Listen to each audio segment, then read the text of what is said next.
ये 1991 का डॉक्यूमेंट है। जयशंकर जी उस वक्त तो कहीं न कहीं छोटे अधिकारी रहे होंगे। सवाल ये हमारी सरकार और आपकी सरकार का नहीं है। सवाल ये है कि 1947 से पाकिस्तान को हम आतंकी राष्ट्र मानते हैं।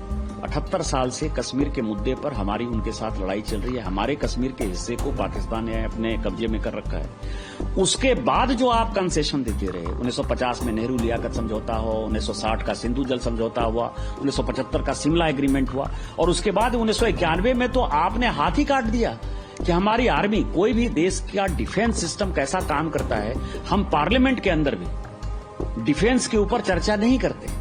पार्लियामेंट के अंदर भी डिफेंस के स्ट्रेटेजिक चीजों के बारे में कोई जवाब नहीं दिया जाता है। इवन स्टैंडिंग कमेटी की मीटिंग में भी ये कहा जाता है कि नेशनल सिक्योरिटी का सवाल है। नेशनल सिक्योरिटी क्या होती है? यहां तो आपने हाथ काट के 1991 में जब आप सरकार को समर्थन दे रहे थे, माननीय चंद्रशेखर जी की सरकार को, और 94 में जब नरसिम्हा राव की सरकार थी तब ये इम्प्लीमेंट हुआ। आपने तो हाथ काट के लिख दिया कि हमारी आर्मी कहां डिप्लॉय होगी, आपकी नेवी कहां डिप्लॉय होगी, आपका एयरफोर्स कैसे फंक्शन करेगा, वो कैसे एक्सरसाइज करेगा। तो ये सारी बातें क्या देशद्रोह नहीं है? कांग्रेस ने वोट बैंक की पॉलिटिक्स के लिए देश के साथ धोखा नहीं किया कि उनको बांग्लादेशी वोट बैंक चाहिए, उनको पाकिस्तानी वोट बैंक चाहिए, क्योंकि हिंदुस्तान के मुसलमान तो इस देश के नागरिक हैं।